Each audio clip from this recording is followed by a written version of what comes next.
Hello, everybody. How are you today on this very fine Sunday afternoon? It may be very hot where you are. It's very hot where we are, but what's new, right? So anyway, I'd like to say thank you all for tuning in, Facebook and YouTube. We have both audiences that will participate in the conversation. I'd like to say a big giant thank you to Donovan Sadiq for being my co-host as always, and a giant welcome. Thank you to Marcus Guyton for everything that he does behind the scenes to make the show go as far as it can. And so it is always the purpose of the Demetra K Show to promote Black love, knowledge, and understanding of all things that go on in the Black community to make us an even better people. And so while we are waiting for everybody to come on, well, not everybody, but enough people for us to get started, I'm going to ask Donovan how he is doing today. Well, like I said, I got a good wake up this morning with some news, and which you're aware of. We were talking about it earlier. And I did my very first new podcast, which is called Unapologetic. And I talked about bigot Joe Biden and the icon John Lewis, which is what we're going to be talking about today. And it's just kind of weird how what I talked about in regards to John Lewis, a lot of people, especially the baby boomers, are taking exception to it because they're not reading what I'm saying. We're not taking away what he's done during the civil rights. But when I asked him, what did he do? Nobody could seem to tell me what he did, but get his ass beat on that bridge. But we're going to get into that a little bit later. But what my thing was, it's the symbolism. We've got to stop getting all hyped up about symbolism. So hopefully we'll, let people understand what John Lewis's legacy, because he actually was in Congress longer than he was in the civil rights movement. So we're going to dispel.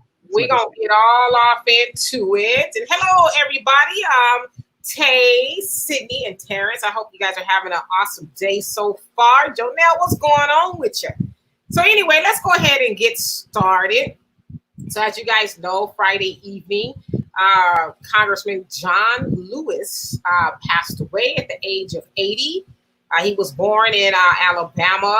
Troy, Alabama is what it was in 1940. And a lot of people knew him for his civil rights activism. At the age of 23, he was the youngest speaker at the March on Washington, where Dr. Martin Luther King gave his iconic I Have a Dream speech.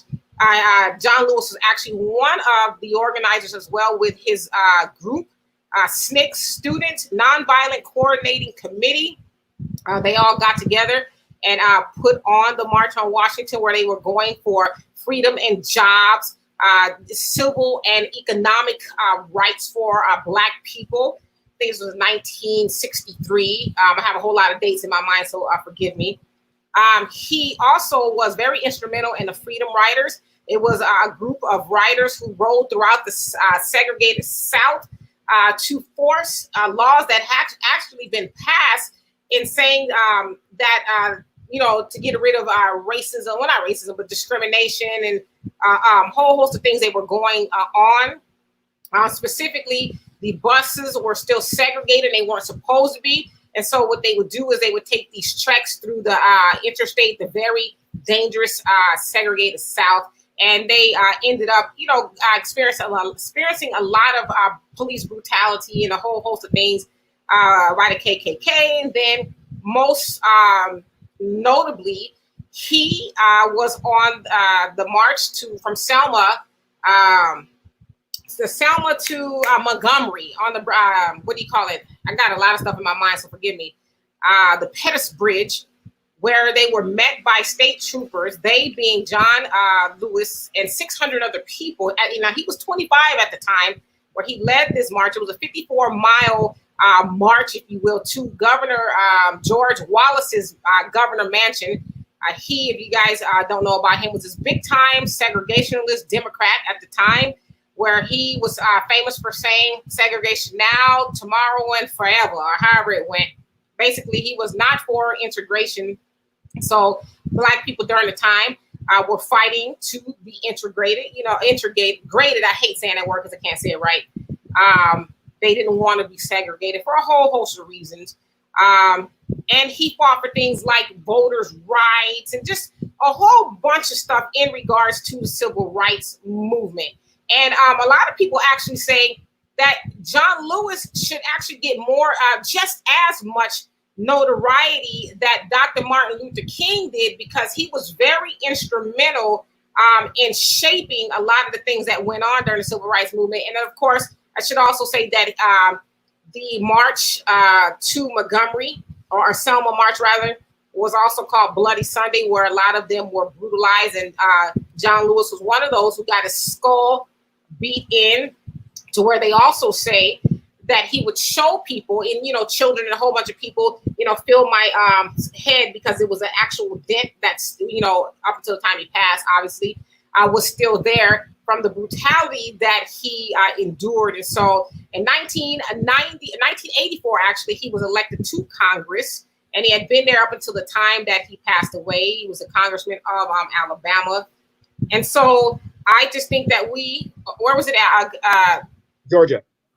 I'm sorry, the congressman of Georgia. My bad. He was born in Alabama. Elected in 1986. Got it. 1986, Georgia. Okay, but he was born in Alabama. So sorry about that. So anyway, up until the time that he died, and I just felt like we should spend some time talking about his legacy. And I know that he meant a lot to a lot of people. You cannot talk about the civil rights movement without talking about John Lewis. It's impossible to do.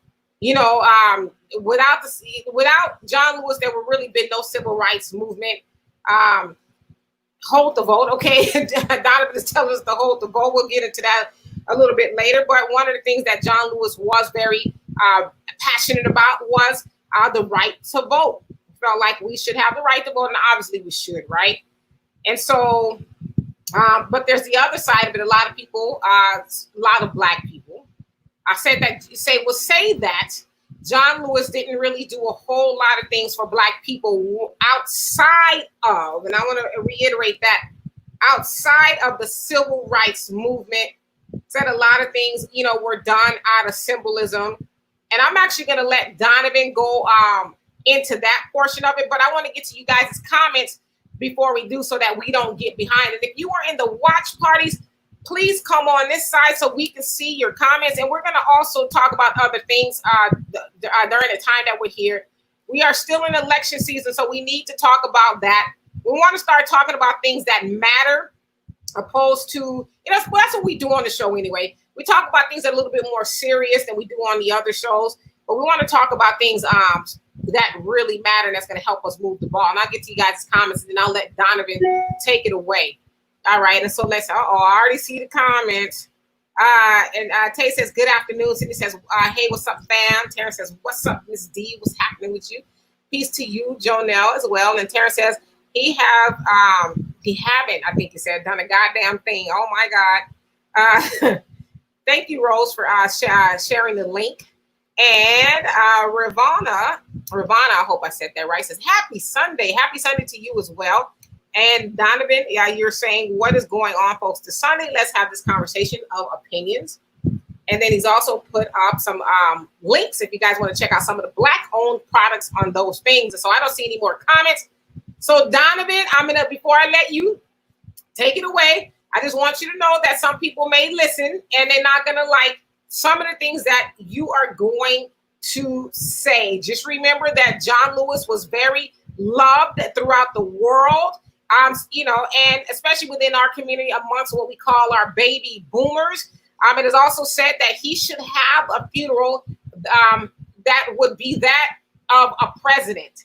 He should have one that iconic. Well, that's what a lot of people are saying. I agree. I agree that he should have, a homegoing ceremony that is very big and would match that of a presidential homegoing, if you will. But we'll get into that. So Donovan, what you got? Yes, as long as he doesn't get a gold casket like Aretha, he can have all that. If you guys want to give him all that, y'all can have, but he can't have a gold casket like Aretha. All right. There's only one queen of soul. Symbolism. That's exactly what I'm going to be talking about right now when it comes to John Lewis. Okay, you guys. I'm Donovan Sadiq. I'm Donovan Sadiq from the Donovan Sadiq Show. And I have a podcast that I started yesterday. And it's just so ironic that when I started that podcast, for those of you guys have listened to the podcast, I mentioned John Lewis. And yes, he is an icon of the civil rights. He has done a lot of things. But we're not talking about that because John Lewis hasn't worked in the civil rights movement in over 40 years. Okay? So he leaves the civil rights movement and he runs for Congress in 1986 and he wins. Now, for those of you guys that have studied revolutionaries, name me a revolutionary that fights the system, then joins it. Doesn't happen. Either you overturn the system and you make a new system, but you definitely don't join the system. So for all of you guys out there that hold John Lewis as an icon, and I did that on my podcast. I gave him all the accolades you can give this man. Even on my Facebook page, I said, thank you, John Lewis. You did the best that you could. Okay. However, I do like history, and you guys know I love politics. And unfortunately, this man became a politician. So I know what I'm talking about. And I have the receipts, and I'm going to show you guys. Now, I'm not trying to disparage the man. What I'm trying to do is ask you guys, okay, he's a civil rights icon. What did he do in civil rights other than help people register to vote? He got kicked out of the SINC. He got kicked out of that by Stokely Carmichael, if you guys remember that. Do you remember that, Demetrius? When Stokely Carmichael came into, they kicked him out of there. Okay. Most of the registration that was done by that organization was done before John Lewis became the chairman in 1973. So what did John Lewis do other than being a lieutenant for Martin Luther King? And I know a lot of you guys don't want to hear this, don't want to hear the truth, but everything that I'm telling you, that's why I'm giving you dates, I'm giving you times to look at this stuff, it's there. So John Lewis gives up basically on the civil rights movement and the affirmative action, like a lot of the baby boomers did. They got there. They're going to take advantage of what they fought for, and rightly so. He wins Congress in 1986. Okay. I'm judging John Lewis on what he has done while he has been in Congress. I can't deal with what's going on in the 60s. That was 60 years ago. It has no bearing to me right now. Okay. Again, can anybody tell me what John Lewis did in the 60s other than what I've already told you? Yes, he got his ass beat. Yes, I give that to him 100%. But you don't bring a sign to a gunfight. You just don't do it. Like I said, I'm not a follower of the nonviolent movement. I was never a follower of that. So here's what I'm going to do for you guys. For 30 years, they say he's the conscience of the Congress. Based on what? What legislation has John Lewis proposed that has made him the conscience of the Congress? I'm not understanding this. So what I did for you guys is I went to his congressional record. And these are all the bills that John Lewis, and I'm not going to go through all of them because he did propose a lot of them, but I'm going to go through the ones that passed the Senate and became law. He did the Great American Outdoors Act. Wow, that's for everybody. He did the Siegel AmeriCorps Education Award Tax Relief Act. That's for everybody. He did the Artist Museum Partnership. That's for everybody. He did Higher Education Dream Act. That's just for Mexicans and illegals, or not illegals. Well, yeah, people that were brought here. You could be African and brought here, you know, whatever, but people who came here of their own fruition. Voter Empowerment Act. That's for everybody. Medicaid expansion. Wow, that's for everybody. Recognizing the International Day of Peace. That's for everybody. Expressing support for designation of the month, February, as National Teen Dating Violence Awareness and Prevention Month. Supporting the goals and ideas of the National Nonviolence Week. I want you guys to see my eyes as I'm reading this. Expressing the sense of House Representative on Nelson Mandela International Day. observing Dr. Martin Luther King Jr. Day. Equity in Medicare and Medicaid, everybody. Higher Education Dream Act, 2018. Dreamers. Missed Opportunities in Low Income Housing Act. That's for everybody. He helped pass through the House HR 7120, which is the George Floyd Justice and Policing Act. Right, and that's recent. So you guys get where I'm going with all of this stuff, okay?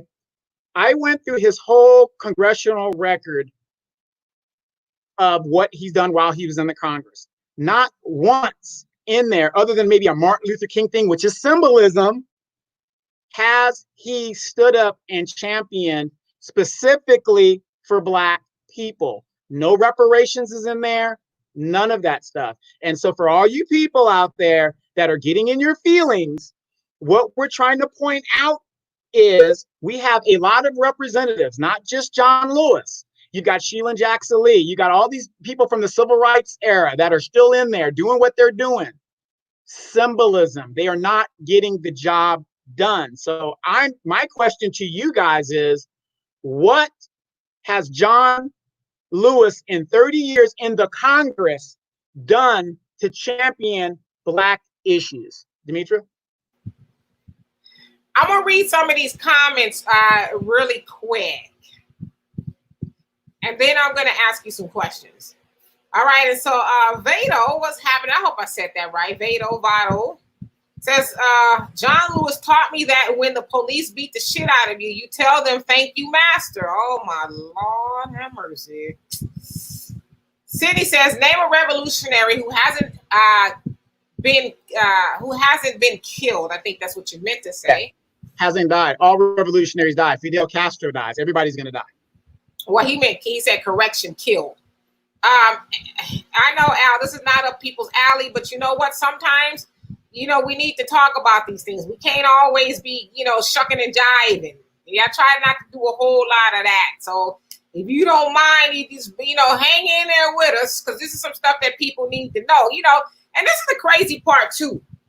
Like, Donovan is a history major. I like history. History was okay with me. I did fairly well in history as well, too. But it's amazing, especially our people. We don't know these things. We don't want to know these things. We're just like, I could watch paint dry. And I'd rather do, like, we need to know these things. I know it's not always sexy. A lot of stuff that I read and, I watch, to me, it's sexy. Now, I know when I say sexy, I ain't talking about porn. I ain't talking about that. I'm talking about some of the books and stuff, but I think we need to know these things. How can we grow and teach other people? We're not willing to take in new information. We got to sometimes get beneath the surface. Like, I read a lot of stuff that, most people wouldn't read. But we got to get into the habit of putting more and new information into our brains. So all I'm saying. So if it ain't your cup of tea, I apologize. Maybe y'all can go find another live channel where they, maybe you can find you a twerk video or something, or where somebody is talking about something that's, absolutely ridiculous. Just some suggestions. So anyway, and Sharon says, I am tired of seeing Black folks disparage other Black folks, especially 2 days after they die. Okay, that's a good comment. Where did I disparage John Lewis?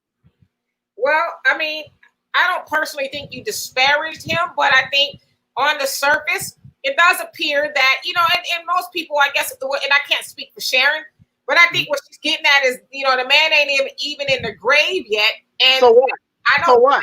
Wait. Listen, me and you had this argument once before. I can't remember who it was about. But he's not even in the grave yet, and now people want to just, take a dump on him. Take a dump on him. Again, I didn't take a dump on him. At the beginning of my thing, I gave him all the accolades of being an icon. What more do you want me to do? Gave him nothing but respect. Even in my podcast, I'm bringing up his record. And if you think that his record is disparaging, that's not a reflection of me. That's a reflection of him. Well, I will say this. I'm going to play the middle ground here because I get both sides, but I also, agree that I think that the conversation actually is larger than John Lewis. And when I say that, I mean, and Donovan, you alluded to it, is that we got to get out of, we as Black people have to get out of the habit of voting for people out of symbolism. Out of, because I'm sure a lot of people, and no shade to John Lewis, I think he was a great guy, and he did what a lot of people wouldn't do, and that's go and take those bumps and those bruises, to help further the freedom and equality of Black people. He put in the work. Nobody's taking that from him. He put in the work. He most definitely put in the work. So I don't think anybody should or even can take away from him that. But I think the other part of the conversation is, and like I said, it's larger than John Lewis. We do get in the habit of electing people who are not really bringing home the bacon for Black people. Now, it's the same conversation with Barack Obama. I know a lot of people don't like to hear it. Barack Obama was great at what he did as president overall. Now, when you bring in specifically speaking to Black people, Barack Obama was terrible.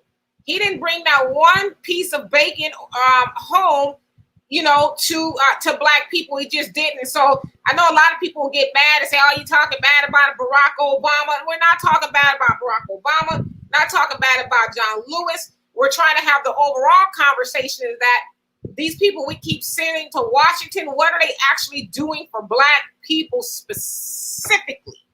Right. And here's my question. And we're talking about over a 30-year period. 30-year period, going through his record, he didn't do anything specifically for Black people, which is symbolism. He did it for everybody. Like I said, he put in the work. I'm not taking that from him. Is he an icon? Yes. He put in the work. But the facts are the facts. And when are we going to have this conversation? Everybody that's out there. Well, when do we have it? Next week? Every time you want to have the conversation, it's never the right time. When is the right time? Do you guys realize we are less than 12 years away from zero wealth? And you guys are worried about the guy hasn't been dead 2 days. We're not talking about his death. We're talking about his record and the symbolism of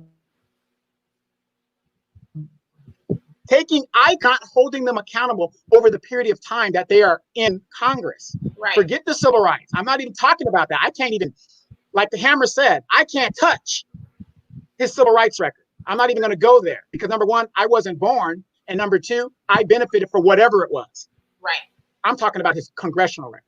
And Cindy says, explain to me how he was going to get us reparations. I need you to answer it. Let's see. If he would have brought it up and raised hell like young people are doing outside of Congress, do you guys realize all this stuff that's going on in the United States? None of these people have been elected. None of them. And now they're talking about reparations. Marianne Williamson ran for president. She is not elected. She was one of the first on the national level to talk about it. But we've been sending John Lewis, Sheila Jackson Lee, Aunt Maxine have been there for 30 years, and they don't even bring it up. Right. We've done more in the last 3 years than civil rights did in 60.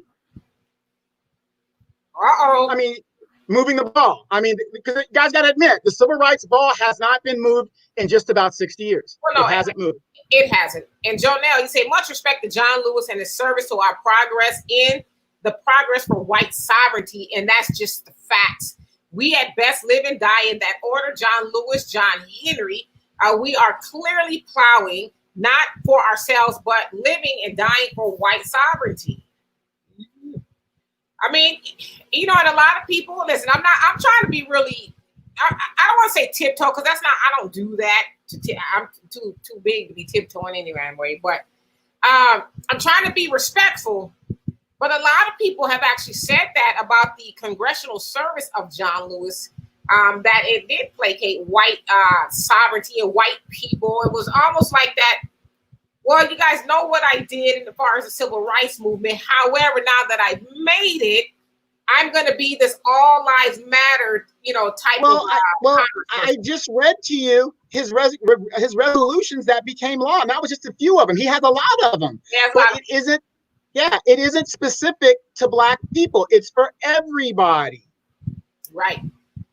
And Jonelle says, I don't American dream, white dream, or even motion on behalf of colonizers. We must no longer be of slave-mindedness as Black people, but liberated-minded and doing for self. We must have our own on all levels as Black people. Absolutely. Regardless of who's in office. And as we've seen especially over the last 60 years or so, a lot of Black people who go to Congress, Washington, whatever, they have not really brought home the bacon specifically for Black people. I mean, well, that's arguable, I guess. And Cindy said, your audio keeps dropping. I hope that it gets better. What's happening, Mr. Hawkins? How are you today? And Tisha, what's going on? Hello. And James, she says, oh my God, did y'all hear the Kanye West comment? No, I'm almost scared to ask. What did Kanye say? Jonelle, you say, Donovan, you spoke the truth. And when it comes to our life as Black people, what are we doing of independence from our colonizers? John Lewis' life overall was an American deposit. Woo, y'all gonna get in trouble today. So again, there's other people that are seeing what I and some other people are seeing. I mean, you can't expect because we're monolithic or they think we're monolithic that we're just going to be Democrats. That's not true. Well, I mean, in all fairness, we did, at the big, I don't know if people caught it at the top of the hour. We did talk about the wonderful things he did do in the civil rights movement. He did. Nobody's going to take that away from him. I mean, he was a young guy, 23 years old when he was the president of SNCC and, did the speech at the Lincoln Monument in Washington. So he did a lot of great things. A lot of 23-year-olds who will, they're thinking about PlayStation right now. So nobody's going to take any of that away from him. Indeed, John Lewis was a great American hero. I mean, that's just the way it is, right? And Tisha says, no one does anything for us specifically. And that's partially because we don't demand it. We keep expecting to vote for the same party who will continue doing nothing for us, which is why, Donovan and I started the campaign. We think it's a campaign of hold the vote until we get something for our vote. Stop allowing these people to say, oh my God, we need to get Trump out of there. Yeah, Trump is a douchebag. He's a horrible dude. But putting Joe Biden in office, is that going to be better? Yeah, I mean, especially for us as Black people, is that going to be better? And David, what's happening? Says Lewis was a doer instead of a commentator. It is easy to be an armchair quarterback. What we need is leaders, not commentators. No, Okay, I agree with you. Name me something that John Lewis has done. Name it for me. You're saying he's a doer. What has he done? And I'll even let you go back to the civil rights. Name me something in the civil rights that John Lewis did that's specifically to John Lewis. And I bet you can't name anything other than getting his ass beat. Hi, Dennis. How are you? And again, if you guys are in the watch parties, please come over so I can see your comments. No, I agree with you that, John Lewis was a doer. I just said, he went and did things that other people wouldn't do, bringing awareness to the plight of Black people during the civil rights movement, including sacrificing his body and shedding blood for the cause. And so, yeah, he was absolutely a doer. But, you go into the portion of when he went to Congress, and we're speaking on this show, we speak specifically to Black issues. And so what did he do specifically for Black people? That's what we are asking. We're not trying to, talk bad about him. It is a question that we are asking. And Mondale was having, it says, Rip to a real fighter. We need more Black and brown, or let's just say Moors. Okay. And Cindy says, we need our own political party. Yes. And that's the one thing a lot of people won't talk about, us having our own political party. We're too busy trying to pick one or the other, the wings of the same bird. who operate in the same fashion and continuously do nothing for Black people, right? And Diamond said John Lewis is an icon. Nobody's taking that away from him, but we have to be honest with ourselves. What has he done for us? And Jonelle says we have the slave-mindedness to think we are progressing as Black people due to the illusion of inclusion by thinking doing for white sovereignty is our progress. Slaves only live to benefit their colonizers and celebrate the progress of colonizers are making while having zero to show. Yeah, I mean, and that's us. And Donovan talked about it just a few minutes ago. We are less than 12 years, and we say this on the show, to being a slave. And that was, we say less because nobody factored into COVID.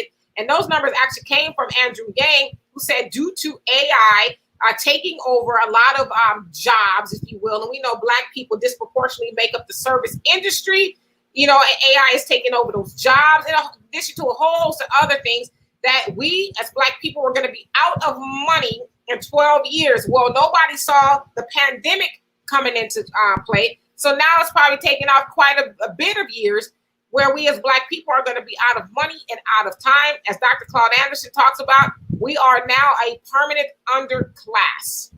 And so this is our last effort to not being that. We are in an election season where we as Black people, once again, feel like we are forced to vote for the lesser of two evils, when Malcolm X specifically told us not to do that because he says it's still choosing evil. And this was in the 60s when Malcolm X was saying that the lying liberals will continue to do that. We know the conservatives don't care necessarily for Black people, but here we are still making those decisions, but predominantly Black people voting for the Democrats who have never brought home the bacon for Black people specifically. You even have a presidential candidate by the name of Joe Biden who has said he does not agree that Black people should get reparations, although he, during the Obama administration, signed reparations for Jewish people, but he says he doesn't think Black people should get it because he'll be damned if he is held responsible for something his ancestors did, right? And so we need to start having a conversation as Black people, you know, to really get something from these people who continuously get something for us. But yeah, when you said, like you said, Jonah, we have nothing to show for it at this point. And Al says the people from the civil rights movement figure they got reparations by integration. True. That's why baby boomers and most Black people will vote just to remove Trump. Absolutely. And to a lot of baby boomers, the integration or the segregation was their reparations. They wanted to, and it pisses me off. And I'm sorry, I'm just going to be honest with you guys, but it pisses me off to think that, you know, my mother's generation or generation before her, their ideology of, or their idea rather of equality was being able to eat and sleep and pee and all of that with white people, even though they didn't want them to do that. They wanted to be able to go spend their Black dollars in white establishments without having to, you know, be ridiculed and, you know, all of that. And it's like, why? Why did you want that so bad? So I agree with you, Al, and that the end of segregation was, in a way, their reparations. Like, we've made it, right? And Marcus, what's happening? You say, we continue to be a truly symbolic people when it comes to all Black leadership. We celebrate African-American leaders without being able to tie any African-American accomplishments to their leadership. And too often we find these leaders were treated like trash in government, yet they still preach to us a united America that includes Black people. What does that say about their leadership outside of how much it benefited, I think, us personally, I think he meant to say. And I also want to go back to when John Lewis was going to deliver that speech in Washington at the Lincoln Memorial during the March on Washington. He was actually going to take the Kennedy administration to task for not doing enough to help Black people who were being brutalized in the South. And he basically was going to say, we're not going to cool off. So John Lewis sounds like he was about that life. But then the Catholic coalition or something like that they got mad and they started to pull out of the March on Washington because they had saw the speech that was prepared. And they said as long as he said some of the things he was going to say about the Kennedy administration, they were not going to have anything to do with it. And so at the behest of the Catholics and different people, he rewrote the speech to make it more palatable to, let's say it all together, white supremacy. It is also should also be known that John Lewis was a part of the Big Six, including Martin Luther King and 4 other gentlemen, where the Kennedy administration gave them about $1.5 million at the time altogether to go back to their organizations and the Black community to make the Black community calm down, if you will, because that during that time, Black people were about to turn up. They're about to really tear some things up due to how we were being treated. And it worked. They went back and said, okay, let's be nonviolent. Again, you know, John Lewis was the president of the Student Nonviolent Committee Coalition or whatever it was. Nonviolent. And even they said up until this day, up until he passed, he was always about being nonviolent. Well, it's like, how are you nonviolent with people who are continuously violent with you? So I don't know. And James, he says, look at Sean King's page. Okay, when Donovan, can you take it, Sean King's page? Well, yeah, no, he's talking about the Kanye was going off. As a matter of fact, you can go to Shantae's page. It's on Shantae's page as well. Okay, well, we have to get into it. I didn't see it, so somebody's gonna have to, Donovan, if you can read upon it and tell us what happened. And Jonelle says, hold the vote, substance above symbol. Yeah, I mean, like, we really want something this time around. We're not like, I can't tell you how many people said, well, you know, this time, let's go in there and vote this time, and we'll have a little bit more room. If we get Joe Biden in there, we can really hold him, you know, accountable. It's like, you ain't been holding nobody accountable. Now, all of a sudden, this time, you want us to vote and hold, and then he get in there, and then we hold him accountable and make him do stuff. Joe Biden is Trump. I don't care what anybody says. Look at his policies. He wants to give more money to the police force. He's not going to defund the police. He's not for reparations. I mean, you name it. He's not for amending the crime bill that he authored. I mean, this guy, if you look at it, since we're talking about symbolism and all this and what people have done, look at Trump's record against Black people versus this man's record. No comparison whatsoever. And he stood up and said, I'm for continuing the status quo. Really? If you really get a chance, just look at what the status quo is. And he wants to continue that. Joe Biden is not progressive at all. Joe Biden is a Dixiecrat. He has never been anything but that. Go back and look at his policies, the bills he's passed, the speeches he's made. He was an open Dixiecrat, and he still is. He still is. He's trying. He's got a lot of Black people on his campaign that are trying to make him more palatable to Black people, but he can't help himself. He's a Dixiecrat. He's not going to change his ways, and he's not going to change Black people, the life of Black people. Hell, he was under the first Black president. If he wanted to really help Black people, he could have used his white privilege to help the first Black president move the ball for Black people, and he did not do that. And knowing that he's going to run for president one day himself, he could have set himself up, but he chose not to do so. And once again, this is what we're talking about. Don't get confused about John Lewis. He is an icon. We're not taking that away from him. We're talking about symbolism. People are getting confused with the symbolism that we're talking about. Look, who am I? Got the glasses. I'm coming out the limo with my boy Obama. Symbolism. You're going to vote for Joe Biden because he was Obama's vice president. And he has glasses and he looks cool. That's symbolism. That's what we're talking about. What we're asking you to do is look at the person and their policy, not John Lewis's civil rights record. I have a right to speak on it, but I don't need to speak on it. The civil rights ball has not moved in 60 years. So here's a guy that you guys are saying is a civil rights icon.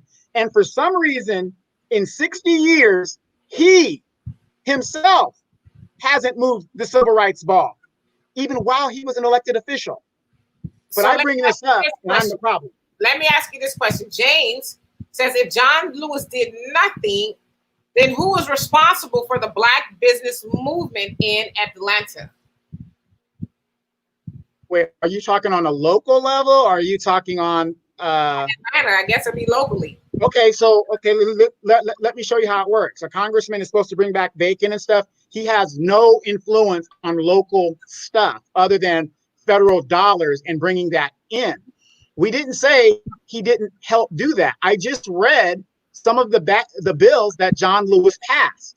It helped everybody across the board. So if there was a bill that said small business, whatever, of course, people in Atlanta are going to benefit. But see, here's what you're leaving out. And I researched that this morning.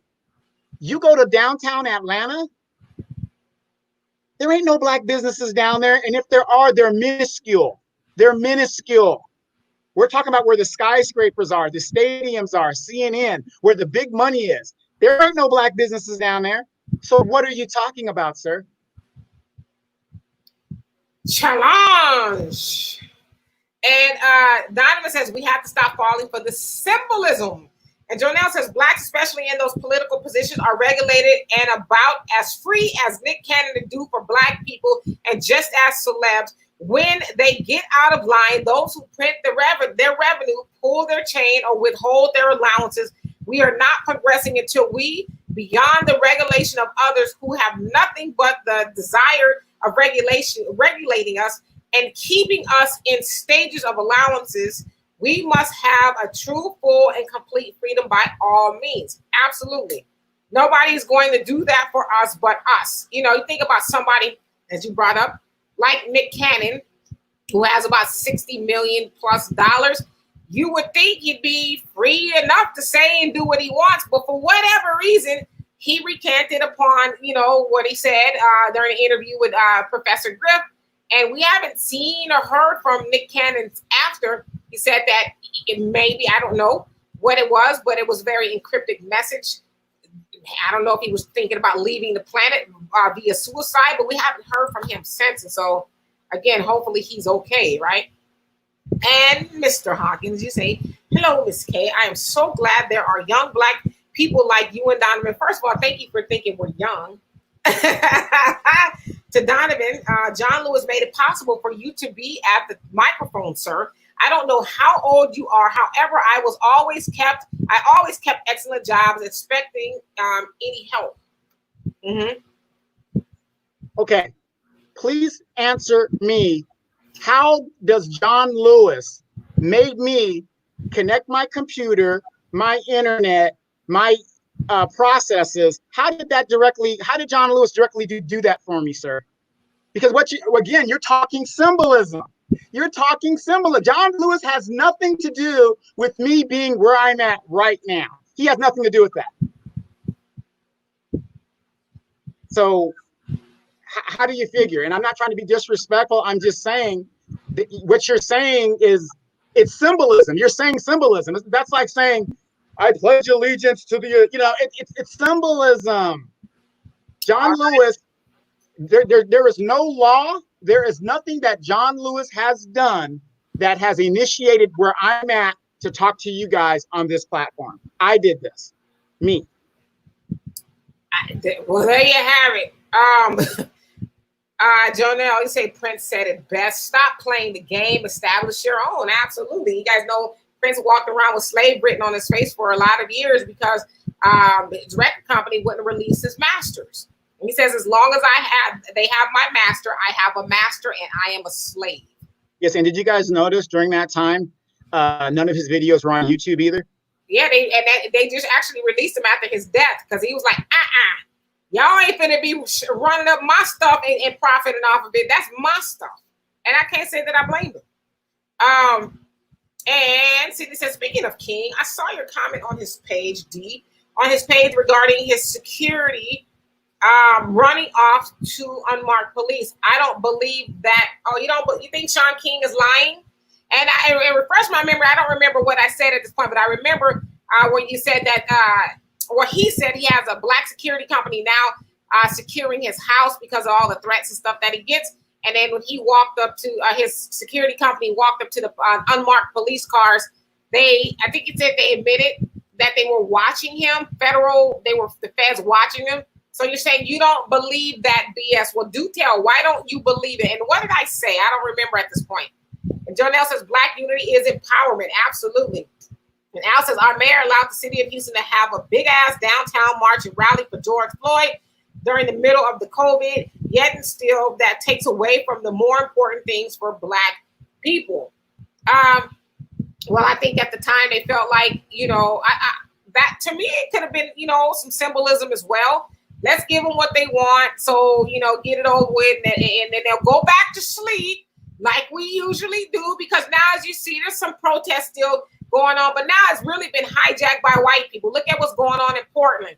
They done had that thing hijacked for like 2 months now, where they're now trying to get them out of there. And it's a mess. They lit up another building on fire last night. So there, that's turned into that's Antifa, right? That's some other stuff going on. But I'd say for the most part, we've kind of went back to sleep.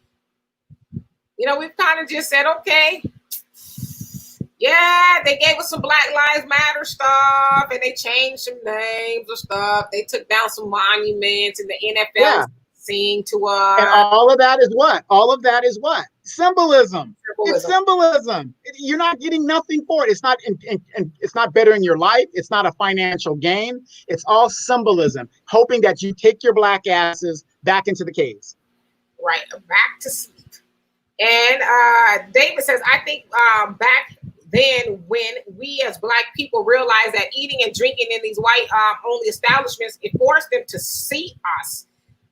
It made shut up, Donovan.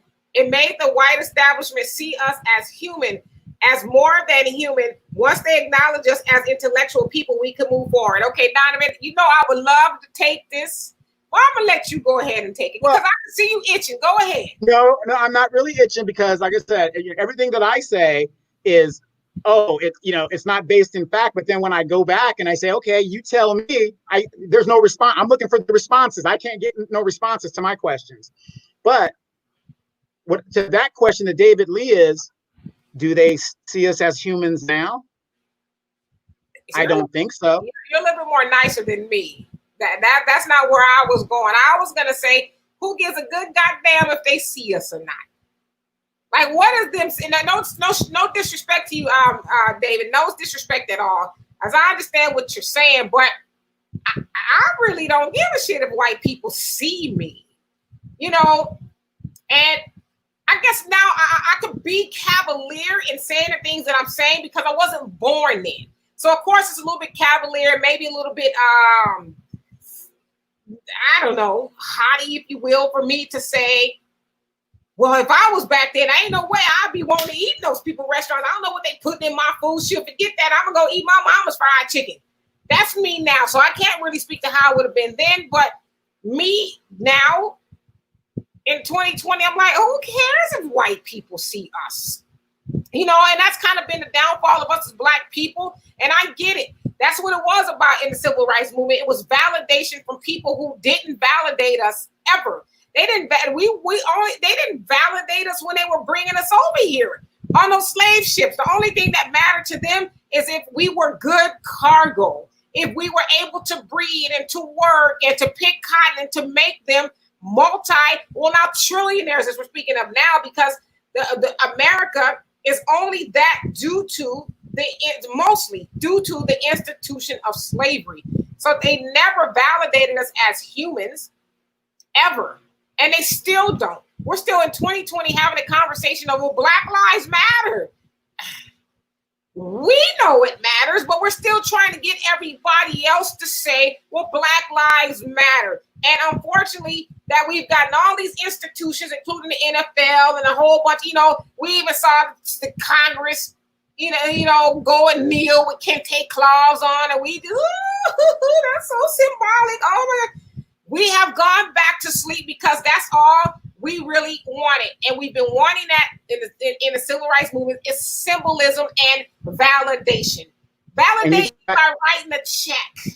Yes, you got 85 members of Congress, one black senator in Congress, and you got people facing foreclosures. They can't make their rent. Car payments are due, but the Democratic Party is, for you, and they're doing all this great stuff. Well, where are these 85 black representatives in Congress fighting and standing up for black people who have, on an average, less than $14,000 per household?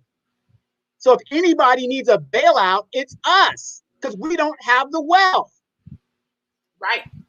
And James is saying locally. He's done things locally, I guess.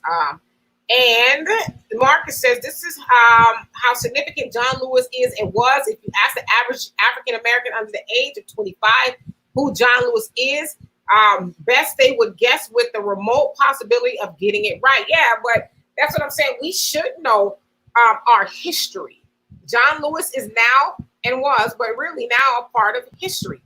And we should know those things. We should stop being, and I'm not saying this to be disrespectful, but we should stop being ignorant to the things that concern us.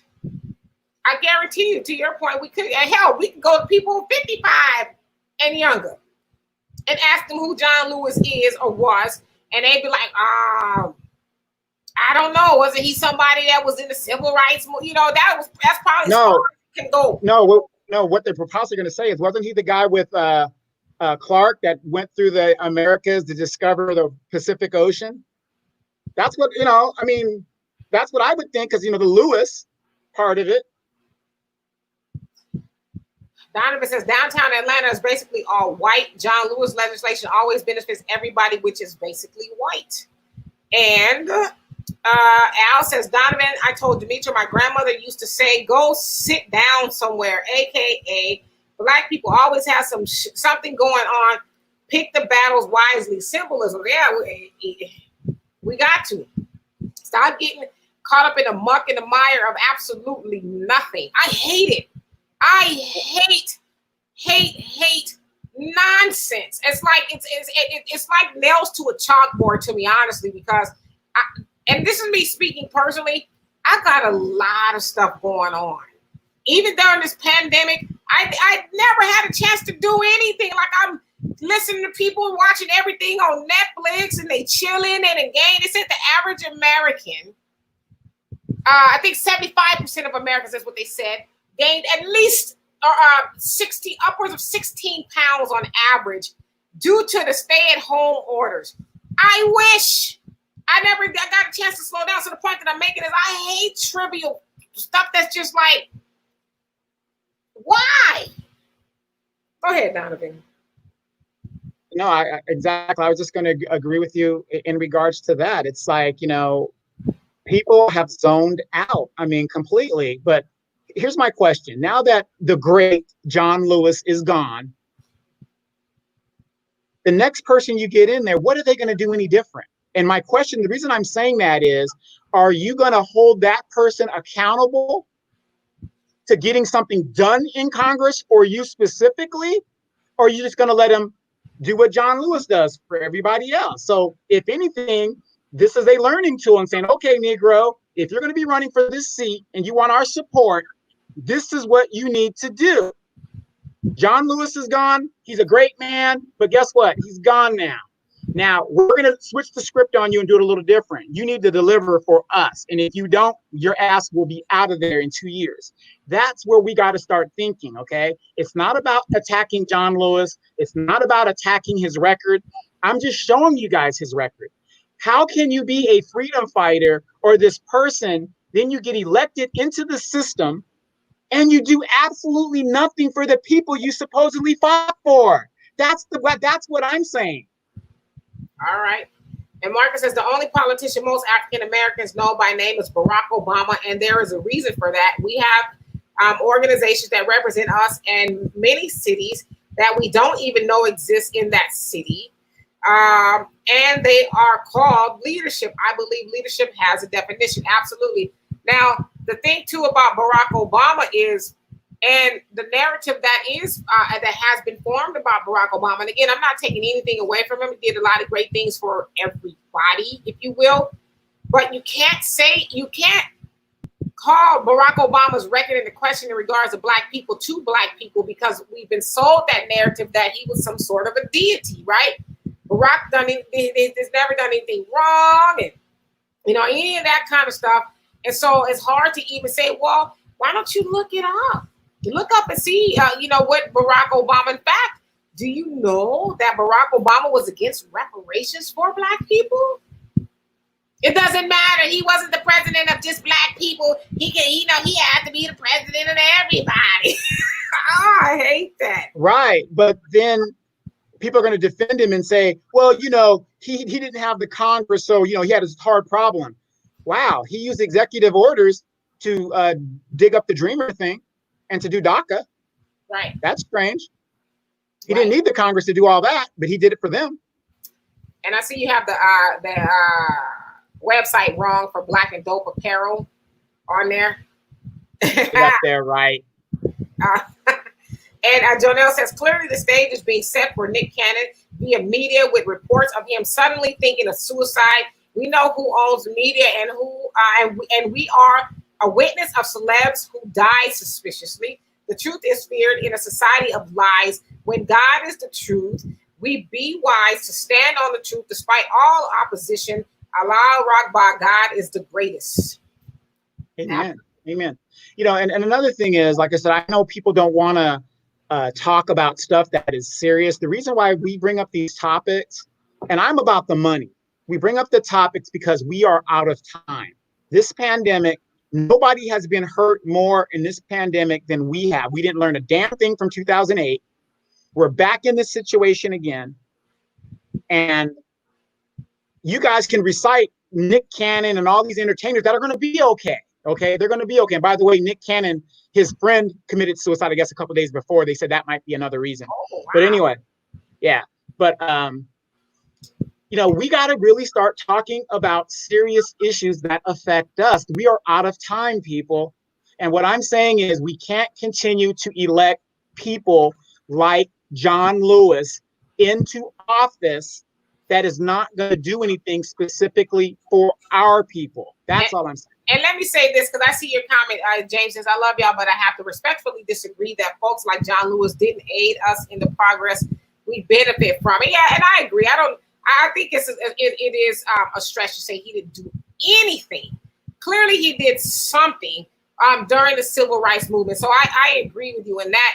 And I also want to just kind of change around a little bit what Donovan said. We need to stop electing people like John Lewis to office. I actually disagree. I think we need to elect people like John Lewis to office, but we need to hold them accountable once they get in there, to actually do something that benefits Black people. Everybody else gets in the office and they do things that benefit their people. So we should elect people like him, and not just him, but everybody. We need to hold everybody accountable. We're not going to keep sending you to Congress since the 80s all the way up to 2020.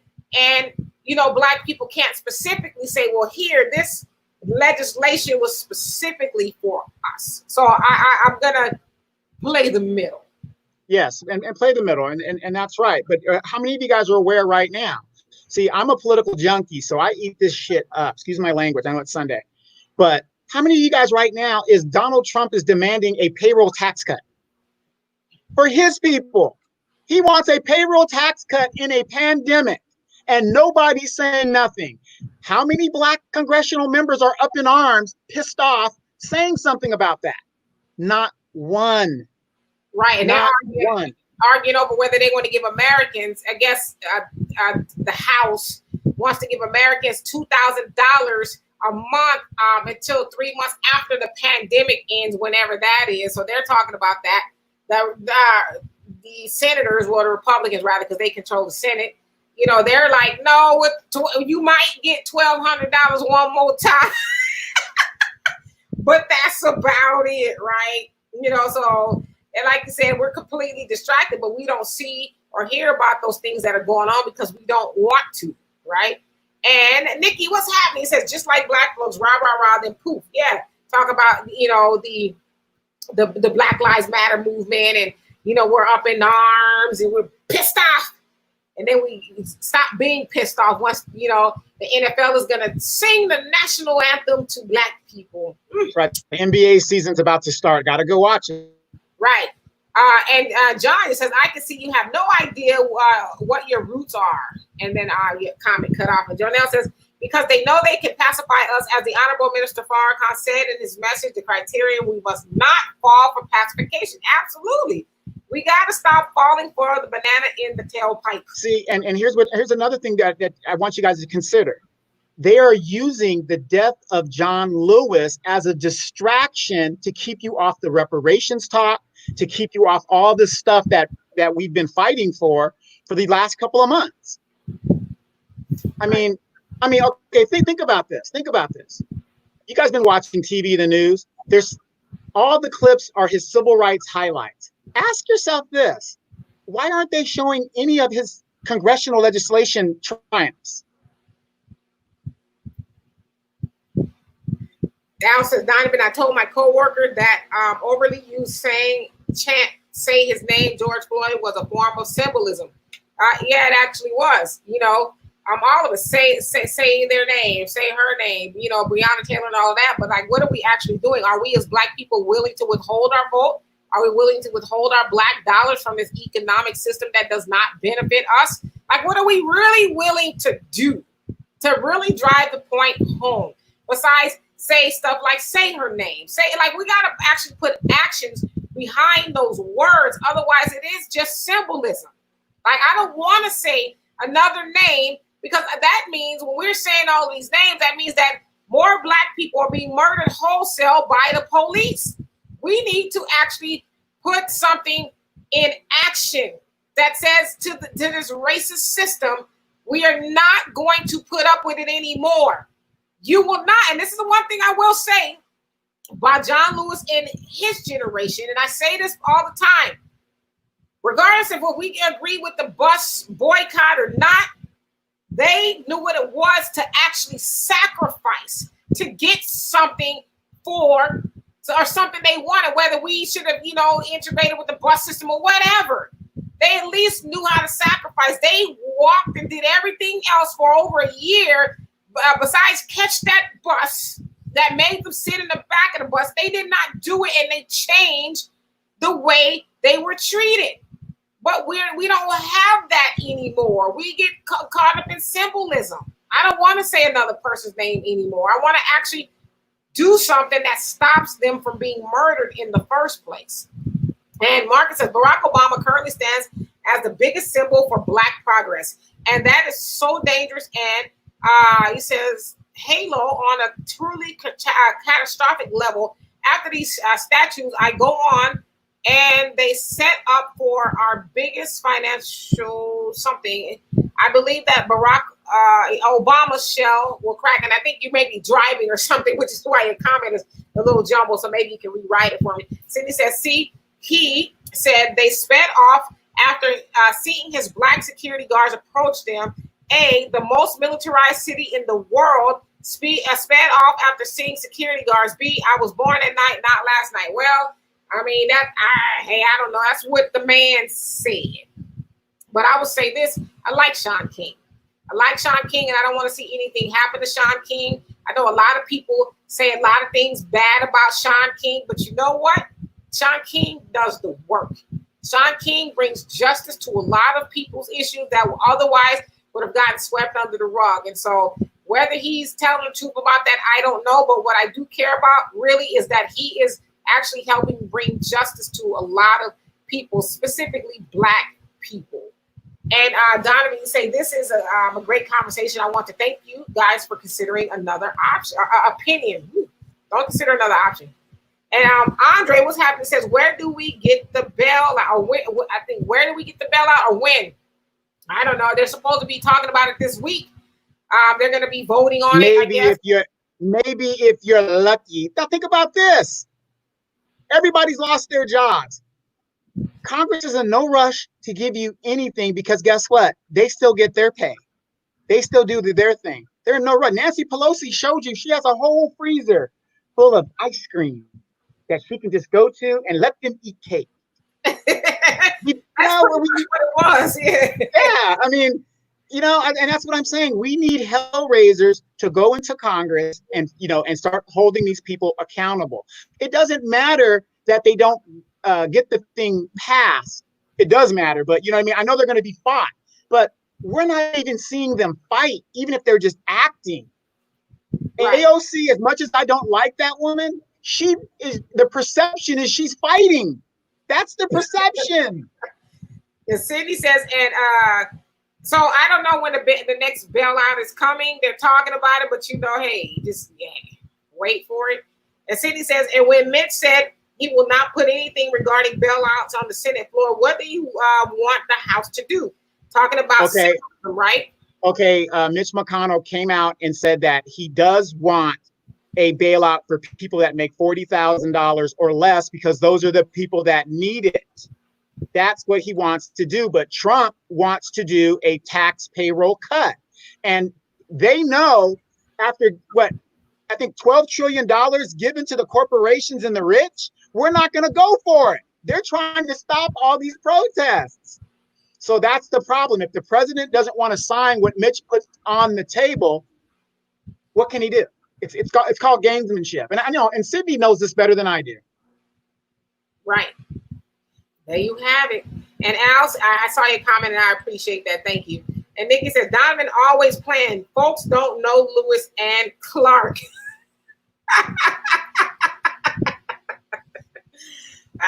Most of these kids don't even know what Tom Sawyer or Huck Finn is.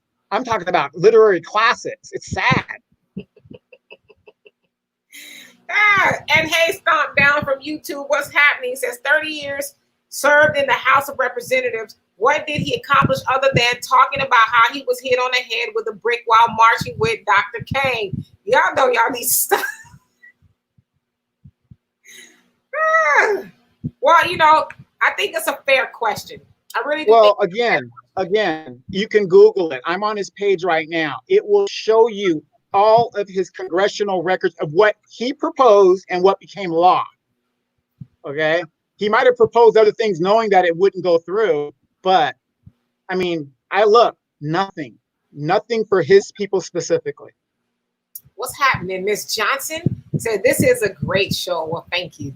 And Jonelle says, but just the fact that we have to work to get an animal-minded people to see Black Lives Matter only shows our position and therefore condition in this European Zionist-owned American nation, and why we must be liberated mind, motioning in unity for our needs and substance. Our empowerment is only going to come from self-empowerment as our talents reflect. If we stop the exploitation of our talents alone, we would be empowered by its revenue. We must wake up to math and self-preservation. We got to. Otherwise, as Dr. Claude Anderson says, we are going to be a permanent underclass. I mean, if we're not that already, like, what else do we need, right? I was in the yard with my nephew yesterday. As you can see, I'm almost sunburned. And I'm, helping do the weeds and all of that. Well, not the weeds, but edging, because we don't have weeds, thank God. But the edging. And I walked over to him. I said that like I was really in the field. Walked over to him with the hoe in my hand. And I said, Harpo, you told Harpo to beat me. I said, nephew, if it ever go down, me and you gonna make some good field niggers. And he looked, because he's like 28. And he looked and he was like, huh? And so I broke it all down. He knows, but I broke it all down to him. And he's like, you really think so? Like, we talking like some real slave. You really think so, Auntie? I said, well, the rate we going, if we don't get our stuff together, yeah, we gonna be out there. We're out of time. No, I have to disagree with you. Unfortunately, he's of the little light skin persuasion, and he'll be in the house. He's darker than me. We gonna be out there, okay? Call me Betsy from now on. And Marcus says, and people can say what they want about Kanye West running and his lack of knowledge about politics, but you can bet every dollar play we will get some reparation dollars if he was the winner. I said, if he talk about some good stuff, I'll go ahead and join the birthday party. I'll be up in that mug. I'm just saying, I'm gonna vote for somebody who is actually talking about getting something for me specifically as a Black person, right? And David, you say it's not about now, it's about then. Now is different. I should have clarified. Remember, they thought we were less than humans. We were able to show white folks we were more than just chattel.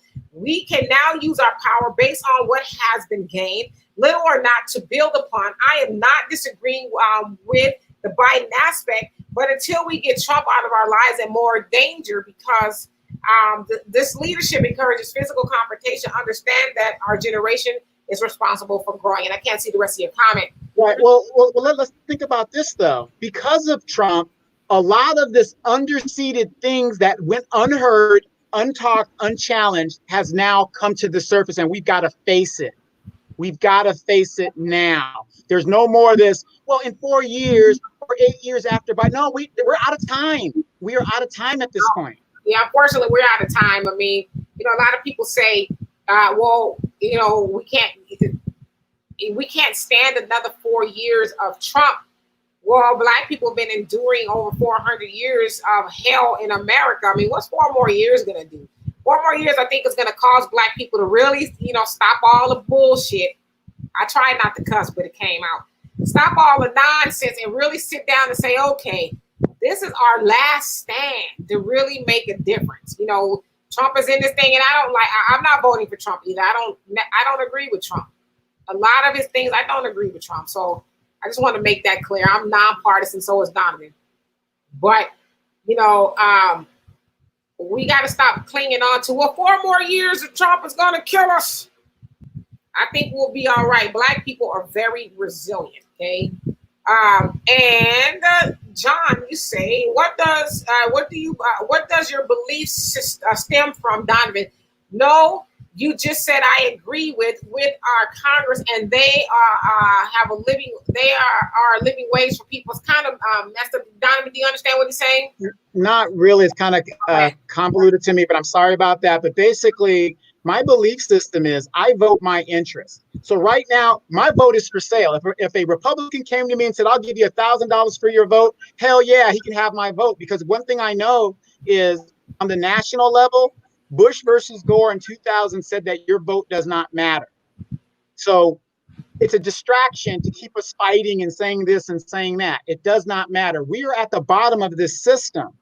And my mom used to say this, my grandparents used to say this, when you're at the bottom, the only way to go is up. Right. And Al says, Donovan said it best. How are you a freedom fighter, then get to Congress and don't do anything for Black people you were fighting for a mic drop? I think John Lewis was a lot of people. And again, no shade to John Lewis, but I think he got like a lot of politicians who were in the fight for Black people. I say Black politicians in the fight for Black people.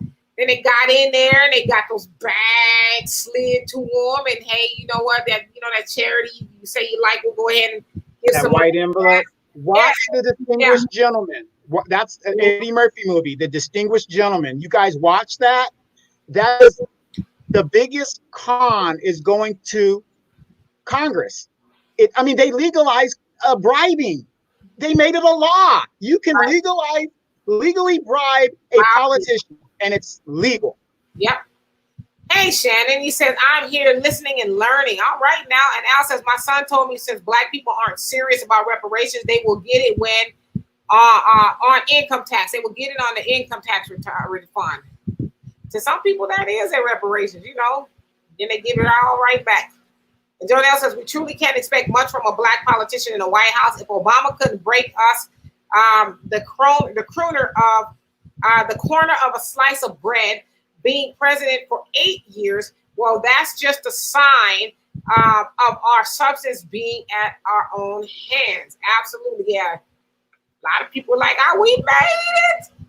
We got a Black president. What else do we need? Like, really? And you also say they're using John Lewis passing just like they use MLK symbolism and pacification, because they were actually saying that they should name the Edmund Pettus Bridge or after John Lewis. So that's probably going to be in the works. And I agree they should. But again, it's more symbolism. How about pass the reparations check? Exactly, and put it in John Lewis's name. Thank you. I'll go for that. And nobody would forget him. Nobody. Exactly, okay? And then Marcus says, and for all our Black leadership, the most racist country in the world pretty much managed to turn back time to the 60s and the 50s and basically kick our asses while Black leadership failed to lead. I almost need a blood pressure pill when I think about 8 years and not one effing thing for us. Calm down, killer, calm down. Don't let your blood pressure, that's a Black people's disease. Is that high blood pressure? Don't let it get to you. But I understand your frustration. I get it. But you saw Black love. That's what people say, I saw my parents, form a Black love. My grandparents, Flo and James Evans, I saw Black love a lot. Yes, and and this whole thing exposed how Black people are racist against the LGBTQ, according to your boy that wears the dress. Ooh, which one? The Black guy. He was on Essence, on the cover of Essence. Oh, Billy Porter. Yeah. We got to look at ourselves because we're so hard on them. Yes, Donovan, we have to wake up. And Al says Sean King received his Community Service of the Year award last year at the BET Awards. All right, yeah, I like Sean King. I mean, I know he has his issues. He's not perfect, but God damn it, that man be out there doing the work. Okay, people be hating on Sean King. Isn't it ridiculous? Like, man. And that's the thing. It's like he's out there doing the work. I mean, you might not agree with his work, but he's doing the work. Like I said, I don't agree with John Lewis's work in the Congress, but I'm not going to take it away from him. He didn't do anything in the Congress. His civil rights, okay, he did some stuff in civil rights, but you know what I mean? He's doing the work. Doing the work. And Marcus says, and please, everyone here, it says KISII something to your effing head. Dead Barack Obama was against reparations. Oh, and that makes him altogether for poverty and crumb snatching legislation and kill that effing. He says he would have died if he could done one thing for his people. Bullshit. Oh, I get what you're saying. He pretty much the one Negro, you can't keep it. You can keep it now. So he basically said people are saying how if you would have did something for Black people, they would have killed them and all. I was like, come on. Knock it off. They might have. Wait. With all the bullshit Trump has been doing, is he dead yet? No. Right. And Jonelle says the rich don't care about the poor until the poor decide to take from the rich. And that has been prophesized. The Communist Manifesto talks about it. We're seeing it actually go on. It's not even the Communist Manifesto. What was the French Revolution about? What was the French Revolution about? The landless versus the landlord. The rich got so rich and they were taxing the poor so badly. These people were eating sawdust bread. And they finally rose up. The Russian Revolution, what was about? Landless versus the landlord. We're about to be eating some sawdust bread if we don't get our stuff together. That don't sound good at all. Like I've had some multi-grain bread that was like, ooh. So I'd imagine that's kind of what it tastes like, but I don't want to eat that. Just think of the roughage as it's coming out. Are they going to at least give us some preparation H? And let's see. Oh, the comments skipped up. And Andre. Yeah. I said, am I allowed to tell you a truth? Yes, please. I was involved in the Watts Peace Treaties twice. Our coordinators were the nation. It was a success until there was a drive-by orchestrated by LAPD. We were the abandoned and didn't see them again. This happened twice. So you didn't see who again? Who did? Well, he's saying, I think he was saying like the meeting and stuff, but that's police tactics 101. All of these people that were breaking windows and rioting, they're finding out these were police officers, undercover police officers. I think maybe he's talking about the nation. Are you talking about the Nation of Islam? Clarify that for me. And Al says, is John Lewis' favorite song Brick House by Earth, Wind, and Fire? Why? Yeah. That's awful. That is really awful. And Kevin says, hey, y'all, how you doing, by the way? He says, my condolences for the people of the United States of America that still believe truth is self-evident. So when America, Africans, and Europeans genuinely want a more perfect union, then they better watch the silence as Putin leads these Republicans to resist speaking about racial reform and holding the Constitution as the final authority. It is done by Trump and Republicans, but it takes silence from the European Americans. Stop relying on them to change. You said a mouthful, brother. You said a mouthful. And Donovan says, Jonelle, yes, they do not care. Shall I say the French Revolution, the Russian Revolution? And Kevin says, stop calling what Trump and Congress is doing as leadership. Leaders of government are the public servants that once elected to elect, serve every citizen. No, I agree. I would never call what Trump is doing leadership, because I firmly believe, along with a lot of people, that if he was actually leading, we wouldn't be experiencing the COVID that we are experiencing to the tune that we're experiencing now in the United States. I mean, every time I get like a little cough or something, I'm like, this is it. Oh my God. Well, the good thing for us is you had the COVID early, so I think we built up enough immunity to it. I hope so, because I'd be like, oh my God, get the tea. Let's get some hot tea. So yes, that's not leadership at all, right? Or the Robitussin. Right, okay. Now I'll tell y'all what I make. I've been making what we call hot toddy, lemon, honey, water, and a little bit of Jack Daniels in that mug, okay? And then I started adding some ginger, drinking it really hot. I'm like, I'll be damned. I'm not going through that again, but I'm fine. I haven't really been anywhere. And Al says, Gabe Kaplan, a.k.a. Mr. Carter, was on a short-lived 80s show that was called Lewis and Clark. Yes, I remember. Yeah, it only lasted 16 episodes. Oh, that's probably why. I didn't watch a lot of TV also. This is it. Let me stop playing. Andre said, in the Orthodox Muslim Malik Ara Salon and Kanye got about $25 million for his corporation for announcing his candidacy through PPE. All right. Yeah, because a lot of people were saying the other day that he dropped out, but it's like, no, he didn't. He's actually filing papers everywhere. Yeah, and that's another thing. A program that was supposed to help the mom and pop stores went to all the corporations. And you guys are sitting here saying, what do we do? What do we do? Where's the black outrage? Where's the black politicians? Where the money gonna come from? They don't have enough money for reparations. And Kanye and his wife are billionaires separately, right? And he's getting, but I mean, yeah. Can you really blame him? You know, it's our fault. Some of us at the smaller level, we won't go get the money. You know, go get the money. They said they had to extend the program to August 8th because it was almost $170 billion left on the table.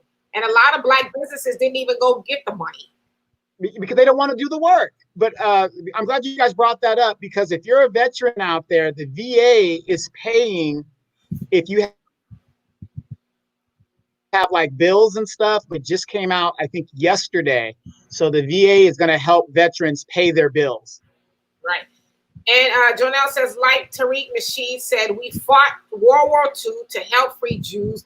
We have given everything to only have nothing but degradation and self-hate invested in them, by them, not to mention other bias. No, absolutely. I mean, everything we have done has been to help white people and often white supremacy. And here we are in 2020 still having this argument, right? And Shannon says, say if millions of black people hold their vote until, how will it count at the polls? Or will they put those votes toward who they want as president anyway? That's what they do anyway. When we do vote, they do that anyway, right? Right. Shannon, you know, just real quick, when we say hold the vote, we're talking about the presidency because we know that it really doesn't matter. Your vote does matter at the local election. But for these idiots out here to talk about vote blue no matter who, listen to the connotation of that. That is ignorance of its worst kind. Have you guys really thought about the Democratic Party and looked at their policies? You will find that you're voting against your very own interests. Nancy Pelosi is in control of, for the last 4 years, they have been in control of the House. Name me one time Nancy Pelosi put reparations on the floor. Uh-oh. And Shelly says, and Helly, how you doing, by the way? I don't know if I said hello to you. Says Supreme Court says states can punish electoral college voters. That is a real headline. Okay. Yeah, it just came out because like before, let's say I'm a Trump supporter, even though my state voted for Hillary, I can go to the convention and say, no, I'm not going to vote for that. I'm vote my conscience. The Supreme Court just said just now, you have to vote. And they're doing that to help Trump because it's making his people vote, whatever that state says. And then speaking of Supreme Court, look at Ginsburg, Ruth Ginsburg. She's holding on for dear life. And, you have people, Democrats specifically saying, oh, don't die, don't go, please. Trump, if you die in Trump's administration, he's going to appoint another Republican and nothing will ever be the same. And it's like, well, that might be the case. But what are we going to do to help ourselves? And the other argument is, why weren't you guys just as mad? Especially they say, well, Biden now can elect a black woman to the Supreme Court. It's like, well, how come Obama didn't do it? He elected everybody else but a black woman. And then why are they worried about if Ginsburg drops dead? It's so sad that they had to keep that woman in that position. There should be a term limits for the Supreme Court. No more than 25 to 30 years. But if Mitch McConnell could uphold a Supreme Court nomination for Obama, why can't the Democrats do it? And I didn't mean to laugh. Like they got this lady holding on, and I just got this vision in my mind, like they got these tubes and stuff hooked up to her, like we can't let you go. And it's like, nah, God bless her. She's really old, and she's been here a long time. She's done a lot of good things, I guess. It's like you gotta know when to hold them. Let that lady know when to hold them. God, please. Know when to walk away. Know when to run. Stop. And Kevin says there's no evidence of the saying, if you cannot beat them, then join them, being true. In fact, evidence shows the opposite. Yeah, I agree with you. There's a lot of people I'm not trying to join, all right? And Davey says, I appreciate the show. I like the intellectual debate. We will grow, absolutely. And you know what? We always say to you guys, if you want to come on, I will send you a link, and you could be that third little box in here, and we can talk, but thank you. We can't do this without you. So I'll eat you up. You come on this show, I'll eat you alive. No, I wouldn't. No, but that's the whole point of the show. That's the whole point of the show. The whole point of the show is we want everybody to think about just something different. We're not trying to tell you who to vote for. You're going to do what you're going to do anyway. We just want you to say, that's different. Maybe let me look that up. And don't worry about Donovan. I eat his lunch all the time, which is why I've been going running lately because I eat his lunch a lot. But we appreciate that. And Mark, how you doing? He says, I wish I could reach this group here. So much emotion and passion, but you hurt yourself with your approach. Well, I mean, hit our inboxes. Let us know what's on your mind. And Kevin says, keep coming back. And Al says, the only thing I don't like on the movie, Do the Right Thing, was when Radio Raheem blasting his music everywhere he went. My grandmother once said, turn that shit down. You know what, you crazy. And Mark says, it's sad to say that in this, so-called time of black movement, so our focus will only last about as long as 50 Cent focused to the last who was on a rant against everybody black being tolerated and celebrated by his own only months after the assassination of George Floyd. Yet we don't pay 50 Cent any mind. He, like a lot of people, are they like to further the talking points of white supremacy, and a lot of times they're doing it for money and attention. But I'll tell you guys, I don't care how much money people offer me. I am never going to sell myself out. I'm not going to sell my people out. And I've had plenty of opportunities to do it, and I am not going to do it. Rest assured, I will not do that to our people. I'm just not going to do it for no money. And Al says, my bad, brick houses by the Commodores. And Andre says, I'm confused. Who do we fight? Yes, I'm talking about the nation. Oh, the minister never showed. Who do we believe? So you say he never showed in Watts? Now, which time period are you talking about? Are you talking about during the Watts riots that was in 1965-ish, somewhere around there? Which time period are you talking about? He says, They were there for the news, but never for the fight. Uh-oh. Jonelle, I know you still watching. I'm gonna let you handle that. And Cindy says, bye, fam. I have to exercise. Exercise for me. I didn't exercise today. Do some sit-ups for me. And Kevin says, we must consider the purpose of our leader, and that means set the purpose of self-determination and building a separate economic paradigm. And that is what we need to talk about in committees and organize people under our purpose. And that is just an idea. You know, we do need to organize. Unfortunately, this COVID has put a big damper on that. But, you know, I tell people all the time, we can meet on here. We won't have to go live, obviously, but we can meet behind the scenes and we can discuss a whole lot of stuff. So I'm always open to doing that with anybody. And Al says, is it safe to say dealing with John Lewis white supremacy, we're throwing Shannon, she's laughing. And Andre says, but he said, hell, Trump is retarded. Ruth may be the only one with some sense. Yeah, but Ruth, I think, has paid her dues. You know, it's like, let her go. Like, let us do the heavy lifting. Golly, this lady's in her 80s, right? Is she almost 90, if not already? Right. But see, this goes back to my narrative. They don't know when to walk away. Let other younger, people come into the fight. It's like the NAACP. Every time I go to an NAACP meeting now, it's full of women. And I'm not saying that's a bad thing, but where are the men? Right. And Shelley says Ruth Bader Ginsburg is a condescending bee. Oh. And Kevin says, oh, yeah, I joined the show on YouTube. Send me a link. Okay. I'll send you a link. You come on here and you chop it up. Just anytime you want to come on here, let me know. Because we like all ideas and opinions and all of that. So we're not one of those shows like, no, it's just us. We don't want nobody else to come on.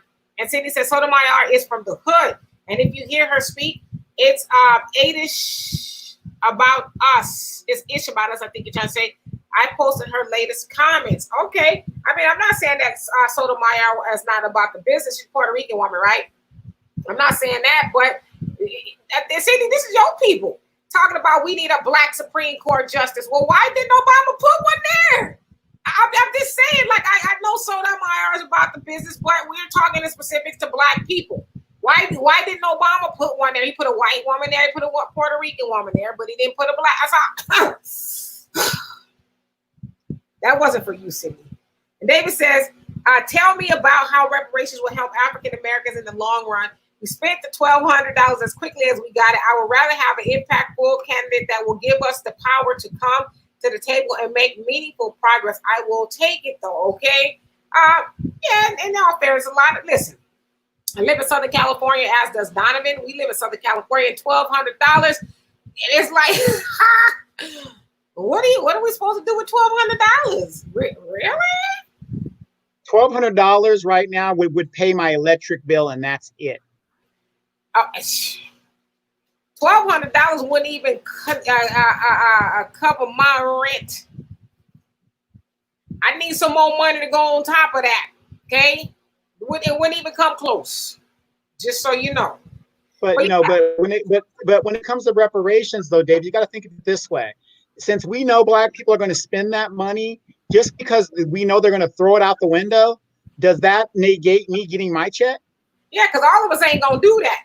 Right. So, I'm saying, you know that these people are going to trick the money off, right?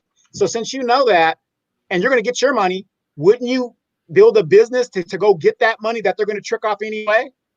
Right. That's what I would do. It's going to help the economy. But, I'm going to get mine, and I'm heading to Africa. I'm out of here. And my brother always talks about it. He's on the show sometimes. We'll have him back on here. I'm actually having my younger brother start coming on here as well. But he says now is a great time for black people to benefit economically, have all these programs, the PPE, the unemployment, a whole lot of stuff. You have a business, you can get a loan. So there's really no excuse at this moment not to partake in those things. But as we know, the unemployment, they give you extra $600 after the 25th. That's gone away unless they vote to have it come back. So that's gone away. So if you didn't take advantage of all that stuff, if you could, then we probably missed the boat. But now is the time for us to start talking about building our own businesses and all that stuff. And I know actually a few black people who have actually taken this opportunity to build their own businesses. And so we'll see. And hey, India, it says amen to that, Demetra. And Al says, know when to hold them and know and fold them. Them is what I play, so I can. Kevin says, great question, and that is one of the matters that Africans born in America collectively. And you're working on your chest today. Okay, we'll do some sit-ups for me tomorrow. No, I'll be back in the saddle tomorrow, Sydney. So I got it. Jonelle says, I let people believe what they desire at this point, most only speaking from a limited bias toward the Honorable Minister Farrakhan, whose work's been proven for over 60 years, and that I will co-sign. I completely agree with you.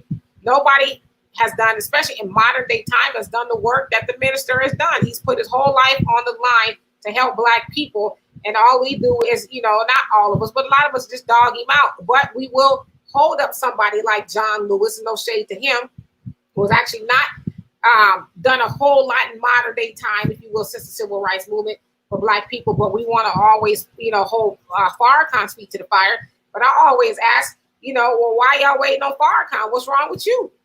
Why you can't go out and do the things that you're looking for Farrakhan to do? Hell, Farrakhan is 87 years old now. When this pandemic hit and all of the George Floyd was killed and all this stuff was going on, people's like, well, where Farrakhan? Oh, now you're looking for Farrakhan. Really? Interesting. And Kevin says, collectively discuss it, should say. Absolutely. We need to do that. Like, come up with some real solutions, right? And Cindy says, I am joining next week to chop it up. Tired of Donovan. Write it down, Donovan. You heard it here that Sydney is coming on this show next Sunday or Friday. You pick the date that you want to come on. We're going to have you up here and I'll be the referee. I'll wear I'll find one referee shirt and I'll let you two go at it. It's a date. And let's see. And Al says NAACP women in meetings, the AA's What is wrong with you? And let's see, we're coming to a close here, you guys. And Marcus says, and I just want to point out this on the Nick Cannon situation. We need to stop limiting our support based on Black person's wealth. We applaud them for speaking up. We beat them down for being quiet, and we pretty much abandon them when they are targeted. They cut your head off without any concern for the possibility of financial retaliation. Absolutely. I have not abandoned Nick Cannon. I'm still Team Nick. I believe what he was doing. I understand. So I'm still, on his side. And David says true. And Andre says, my book and page on Facebook is, quote unquote, what set you from, and it says, Google me. The treaties were in Watts, game treaties. Okay, well, I definitely am interested in taking a look at that. And again, if you guys are interested in purchasing the t-shirt, hold the vote until Black people, we get something for our vote, reparations, freedom, justice, equality, and everything else in between. Go on blackanddopeapparel.com. Donovan has put up the link and purchase a shirt there. Really affordable, but really more than anything, they're conversation starters so we can start getting the message out, if that's your thing, that we as Black people need to stop going into the booth and saying that our ancestors died for our right to vote. They did not die for our right to vote. They died for us to get something for the vote. And so purchase your t-shirt and so we can start having that conversation. And David says, great answer. We need to add some financial literacy classes to help us manage all that money. Yeah, both of my brothers are pretty well versed on finances. Donovan as well. I just know not to spend more than you make, but I will see if one of them want to come on next Friday and give us some tips and things like that. And Cindy says, no, you ain't leaving the States. Your passport ain't worth the ink is printed on. Yeah, it sounds like that's, we going to get on somebody's cargo somewhere. And Jonelle says, I've been to LA with the Honorable Minister Farrakhan. I've been to Watts, Compton, the Hood, with the Honorable Minister Farrakhan in Beverly Hills, but I missed the trip to LA when the minister was all in the hood with the gangs at Nipsey's Hustle's marathon store. The Honorable Minister Farrakhan has been in some of the worst areas that some leadership wouldn't even think to step in. I bear witness to that fact. Yeah, but you know what? I don't even think we need to even bear witness to that. Most people know that. You can see it everywhere. The minister, he does the work. He goes into the neighborhoods. I mean, most people don't send their leaders into, the trenches, but Farrakhan is not afraid of Black people. So he does do the work. But again, I mean, he's 87 now. He's getting up there in age. As much as we want him to, be what he was 20, 30 years ago, I mean, age does catch up to us, right? And Andre says, well, don't check for reparations. We need co-op factories and real estate. Yeah, we need all of that. We need all but see, and I'm with you on that, Andre. But see, everybody keeps forgetting. You can't go from C to J. You gotta have the money first. You can't get no buildings. You can't get any of that unless you got the money. You gotta get the money first. And it's good to have the vision. Yeah. It's owed to us, regardless of what it is. They owe us that and the land, right? And Kevin says reparations are done in aggregate, cumulative, well divided to bring equitable balance, so Africans born in America can use the large amount to form their own bit skins like money. Okay. Anonymous says, "Don't be fooled. Sydney is a long-time contributor to the show." Absolutely. And Andre says, exactly. Everyone throws a Farrakhan when there's an issue. Never saw any benefits for the hood, but I will go to war with him if they stop marching. Peace be unto you. Peace be unto you as well.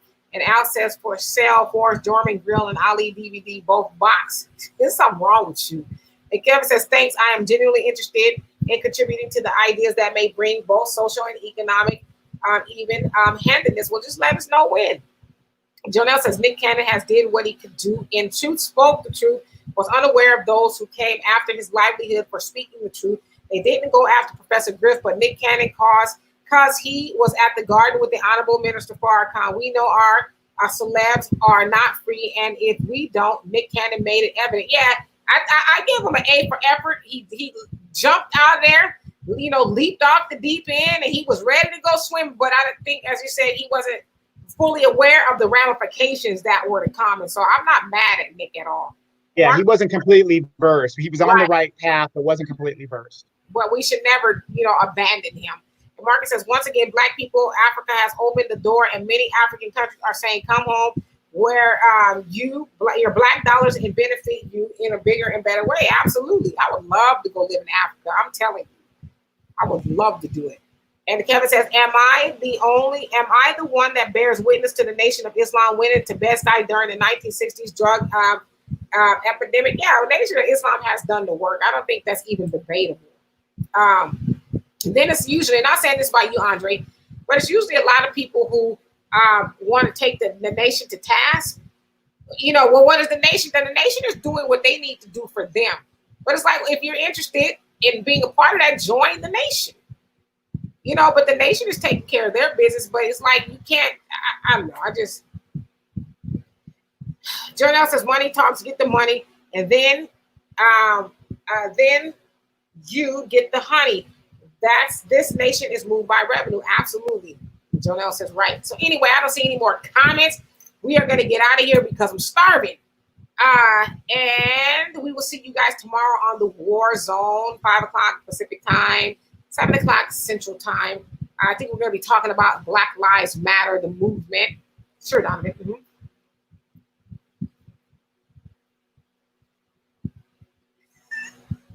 Before we go, again, we want to say, John Lewis, is he an icon? Civil rights icon? Absolutely. He's one of the big six. What we are talking about today is his record as a congressional person, and his record does not reflect his activism from the 60s. And that's all it's about. It's not disparaging who he is as a person and who he is as a character, but his record, 30 years in Congress, nothing there. But it was a great show today. Thank you guys that have come on with differences of opinion. And that's okay to have a difference of opinion. Do you guys realize that within the last 7 years, Black people have talked to each other more so than hundreds of years of living in the United States? And that's a good thing. And that's where we need to start. But we need to also get these ideas out there and start moving the ball forward. And it's just a fact. Civil rights movement has not moved in 60 years. Right. So we need to take the ball and move it forward. All right. So anyway, yes, RIP to John Lewis. And he is an American hero, whether you like it or not. And, many are going to miss him. And so anyway, you guys, thank you so much for being here, YouTube and Facebook. The other part of the conversation, we could not do this without you. I'd like to say a big, giant thank you to Donovan for everything that he does And stay tuned for him and Sydney's battle that's going to come up. And we also look forward to having Kevin on the show. Thank you, Marcus, for everything you do behind the scenes. We are greatly appreciative of that. And if you guys have any questions, comments, or concerns, please inbox one of us, and we will be more than happy to discuss it, talk about it, whatever. And also, our invitation is open to you as well if you'd like to come on the show and state your case, or just chop it up with us for the time that we're here. And so, as always, thank you so much. You guys have a great day, and peace.